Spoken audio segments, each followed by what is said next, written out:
In chapter 12, we'll start to talk about the process of aligning IT with the bigger strategic plan, and then also strategic planning within the IT organization itself.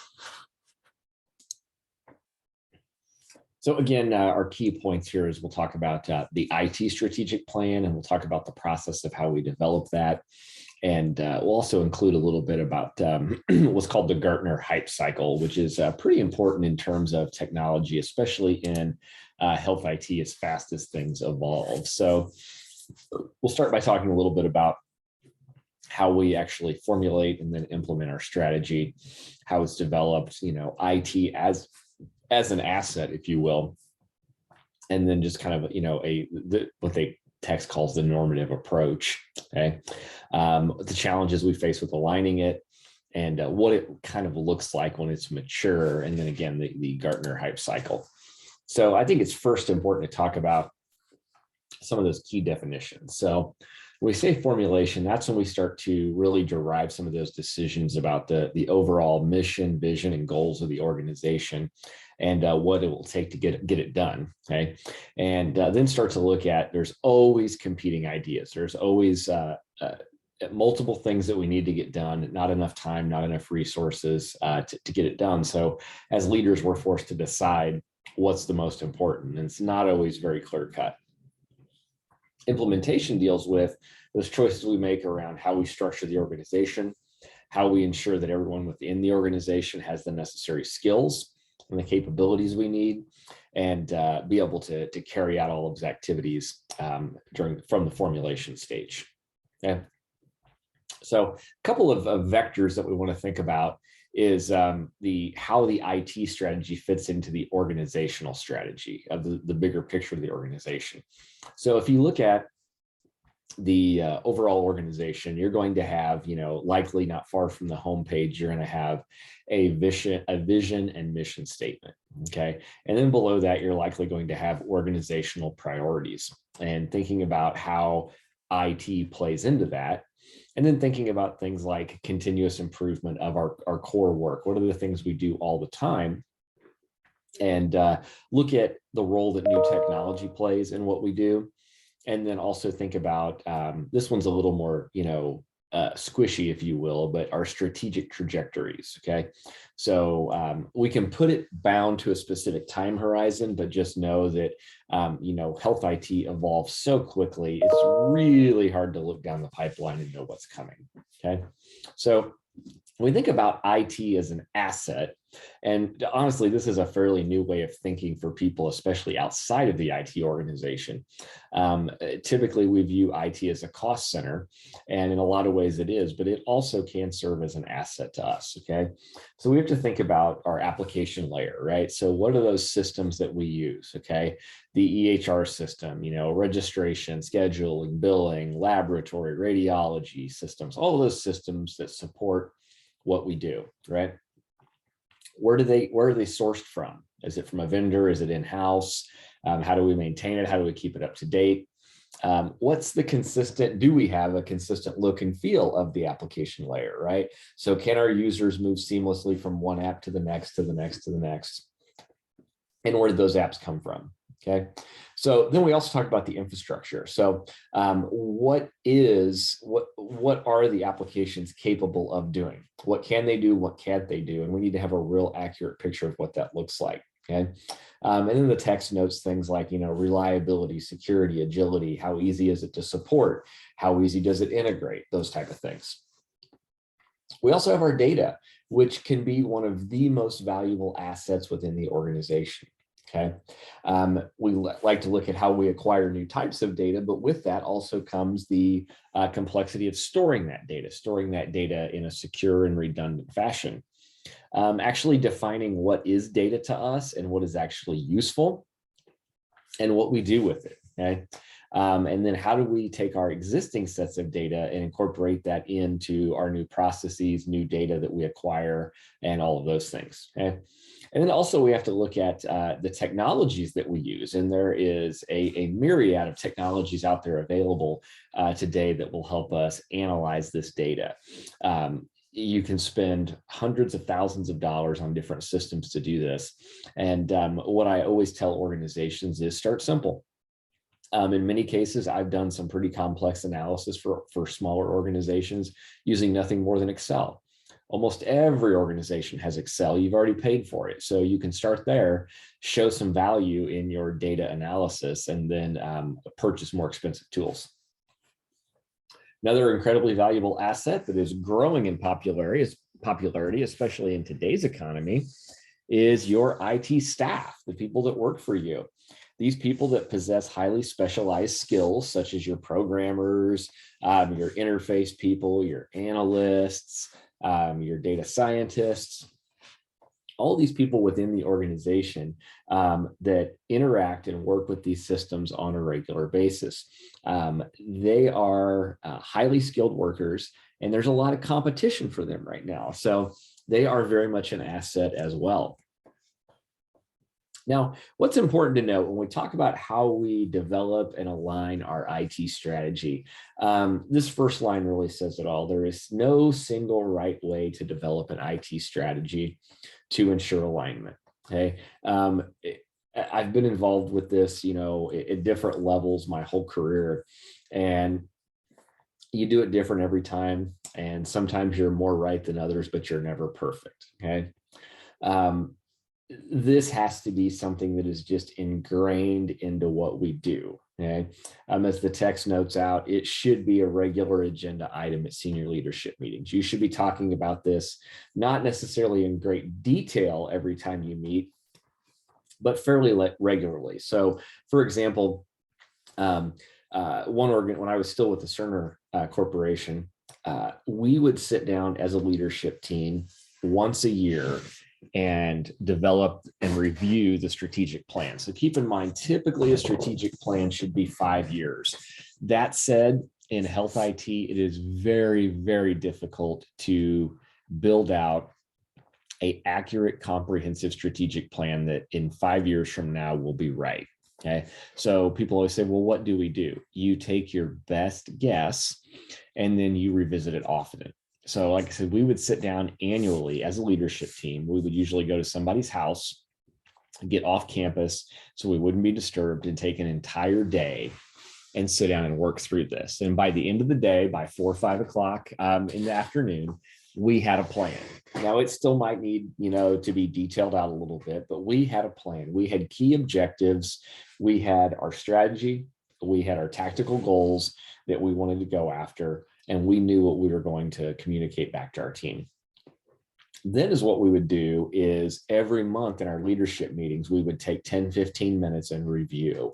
Is this still what we want to do? Is it still coming together the way we thought it would? Do we need to change direction? And as the text calls out in some prior chapters, there's a lot of different reasons why we might need to change directions. It might be internally, but then it can also be an external factor like a new government mandate in health IT that has to be changed. HIPAA could get updated and force us to change our direction. Okay. We also need to think about our liaisons. Okay. Who are the liaisons to IT?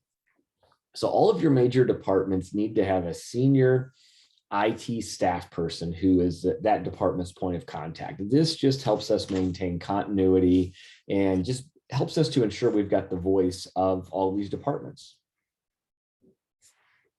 The other thing that continues to grow in popularity and demand is reviewing new technology and being sure that the new technology we pursue is more than just hype, that it's a piece of technology that we're going to use, that's going to add value, and that we think will be around 4, 5, 10 years from now. So, one of the many jobs of a CIO or a CTO is to be out of the forefront of that and review these technologies on the regular. One thing a lot of hospital IT leaders will do on the regular is there's an annual conference. The text makes a few references to HIMSS, the Health Information Management Systems Society. They do an annual conference every year, and this is when all the new technology is demonstrated. So your health IT leaders will go to this conference and start to evaluate new technologies, talk with the vendors, get an idea of how this fits into their corporate landscape. How does this fit into my strategic plan? A side note, I've been to this conference every year for about 10 years now, and they do give really good student rates. So if this is a field you're considering, feel free to reach out to me. I can talk to you about it, but you can usually get to the conference fairly reasonably. And you learn a lot. It's a great opportunity to learn new technology and also network with a whole bunch of people. Okay, so when we talk about all this stuff, this has got to take place kind of in conjunction with the budget planning meetings, right? Because all of this stuff takes money. So we've got to be sure we've allocated money. And like I said earlier, we can't afford to do everything. So there's just simply going to be some no's that get issued. And we've got to kind of figure out how that's going to be decided. One thing I've always done is developed a scoring mechanism where we score each kind of item that we want to put on the strategic plan that needs budget. And we use a scoring system that everybody can agree to. And then when it's all said and done, we kind of evaluate what scored the highest and make those decisions. So, and the text mentions this as well when we talk about prioritizing our recommendations. Now, what are some of the problems? Like I said earlier, sometimes these strategies are not always very well baked. They can be somewhat loosely defined, volatile even, as the text says, which makes it hard to build a long-term strategy against, okay? With new technologies emerging all the time, this makes it incredibly challenging. How do we know what's going to be here to stay? Let me give you a great example. Years ago, Google had a platform, the Google Health platform. And, if you followed Google at all, they've done a lot of really cool things. They've been successful in just about everything they've done. They surprised a lot of people when they decided to shut down the Google Health platform. So not a move that anybody would have anticipated, okay? So when we think about aligning IT to the big picture, we've got to think again about what is the strategic goals of the organization, okay? What environment do we work in? What is our strategy? And then also, what is our portfolio? And what we mean by the portfolio is, what tools do we have in our toolkit? And that's not just in terms of, software that we have. It's also the people that we have. It's the skills that those people have. It's their tenure within the organization. I was helping an organization a few years ago, and they had 3 IT people, and 2 of them were both 64 years old. So most likely they're going to be retiring very soon. So when you think about the portfolio, the people in that portfolio play a major role. And my advice to the practice director was, you've got to do something to train up some people, because you're about to have 66% of your IT, resources retire. And when they leave, they're taking that knowledge with them, which is huge. Okay, again, even if we are aligned well, that does not necessarily mean that we've got, effective use of IT. It's difficult to overcome some, unclear strategies, right? If we just have that overall competitive weakness, we will always be limited by that, okay? Here's where I'll disagree with the text where they say IT strategy is not always necessary. The depth of your strategy might vary, but you always need some type of strategy, okay? Otherwise, IT is not represented properly, and things get missed, which is not good. We also got to look at our existing technology. When do we need to upgrade it? And if you remember, I talked a few chapters back about what we talked about, deferred maintenance, where, can I wait to upgrade these computers, these scanners, the MRI machine, okay? And then also looking at technologies and trying to decide which ones will become the industry standards. Okay, let me give you a great example. In the radiology space, as far as I know, just about every large hospital system is using digital imaging, meaning we're not printing X-ray films hardly at all. So you go in, you get your X-ray taken, it plops to a server, most likely in the cloud, and that's where it's stored. There's no physical record of that, where in the days of old, they would get printed out to cellulose film. Those films would be stored in jackets. The jackets would go into a big filing room. You had a ton of person resources that would have to catalog and file these x-rays. If they needed to be pulled back up, they had to be pulled up. The very first hospital I worked at, we had overrun the amount of space that we had in the file room for x-rays. So they came along and pulled out every patient x-ray that was 10 years old or older, and they put it in a cave storage that was several miles away from the hospital. And every great once in a while, a doctor would want to see a patient's x-rays from older than 10 years ago. And we would have to arrange for a courier to go to this cave and pick up the x-ray, bring it back for the doctor to be able to see it. So all x-rays now pretty much are on, their digital imaging. And when we talk about what became the industry standard, that was really GE. So GE created a system called the PACS system, which stands for Picture Archiving Communication System. All of the competitors in the space of digital imaging now, in terms of radiology, are using the PACS technology that GE laid out. So they survived to be the industry standard. Sometimes it's very clear in which one of those standards is going to prevail, and other times we have no clue. So when we think about our IT alignment reaching maturity, okay, one study that they cite is looking at some of those characteristics, such as, planning for IT was not a separate process. It was done as part of the organization's bigger strategic plan. IT was equally represented at the table when those decisions were made. We will never say that planning for IT has either a beginning or an end, right? It is continuous, it is iterative, and we are just constantly evolving, okay? It's got to be a process of shared decision-making. I've said several times in this lecture that IT needed to be involved at the table, which is true, but IT should not do this in a vacuum. IT should include the people that they support. Okay? Typically, IT will also focus on a theme. Okay, so for example, a big health system I was working with years ago, they came out with their strategic plan. And IT's imperative was, they said, 2010 will be the year of stability.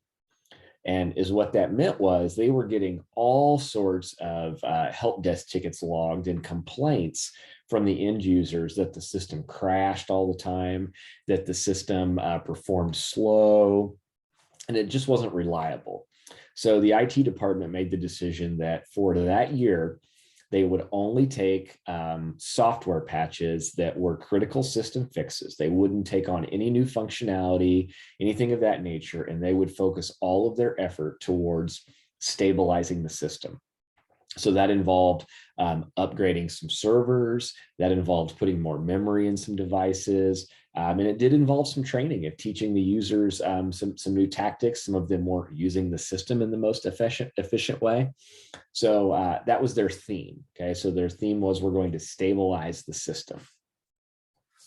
So next we can talk about something that's goes beyond just health IT, and that's from the Gartner organization. So they talk about the Gartner hype cycle. Okay, so it always starts with, there's what's called a technology trigger, and really the best way to see this is to, if you just pop open Google and type in Gartner's hype cycle, you'll see a real nice time series chart that kind of articulates this better than just the numbers on the screen here, but it reads left to right, and it always starts with a technology trigger. So these are, the new technology is early to market. We see some proof of concepts. The media gets involved. In terms of technology, I can tell you this usually happens around January. And the reason it most typically does is that's when the Consumer Electronics Show takes place. That's always in January. And for the last 20 years, probably longer. It takes place in Las Vegas, and that's very intentional. So this happens right after the Christmas season. And again, this is not specific to just healthcare technology. This is new TVs. This is new cell phones. This is autonomous vehicles. I mean, you name it, it's there. I have been fortunate enough to go to this conference as well a couple times, and to say it's overwhelming is an understatement. I've never walked so much in my life, and still didn't get to see it all. Okay. Next comes what they call the peak of inflated expectations, and this is where we're really hyping up this product. It's going to solve all your problems. And not to pick on a technology, as I am a user of it. I'm an Apple person myself, but back when Steve Jobs was alive, he did really, really good work in these first two stages. If you ever watch Steve Jobs come onto stage and pitch a new product, my favorite was when he pitched the iPhone for the very first time. He sold this device with the idea that it would solve all of your problems, and did a really good job of it. Okay. Next up is what they call the trough of disillusionment. Sounds like a bad fairy tale, right? So the interest starts to fade, the technology, some of the bugs in the technology start to come out, and people start to go, wait, this is a problem. So if we stick with the Apple theme, this happened, and I can't remember what release of the iPhone, but there was one of the iPhones that it had a whole bunch of software bugs when it came out. So what happens is when you get to the second phase, the peak of inflated expectations, your early adopters start buying the technology. Okay, so if we stick with the iPhone, these are the people that wait in line, for a day ahead of time, so they can be one of the first people to acquire the new iPhone. And shortly after that, we hit the trough of disillusionment. And then we start to, again, with the iPhone, oh, there were some software issues, maybe some major software issues. And the people that bought that device, waited in line, they get a little upset. But what also happens behind the scenes is all these people that are not the early adopters, that don't action in step two, stand back and go, see, I told you that wasn't the way to go. That's why I never buy something right away. Next comes that slope of enlightenment, where we fix the bugs. Okay. More people get involved, and that true value starts to show up. Now, it's important to note some products, they never make it out of stage 2 or 3. Okay. They hit a wall with technology issues, and that's where it ends. Okay. If they do well, they do make it to the slope of enlightenment. Last is what they call the plateau of productivity. Okay. Mainstream adoption starts to take off. It's one of those things that pretty well everyone has, right? And again, the iPhone is a good example. No, not everybody has an iPhone, but if you look at the statistics around people that have smartphones, we're pretty much at the point now where anybody who wants a smartphone that is going to get one has one. There's very few people that are still kind of left out on that.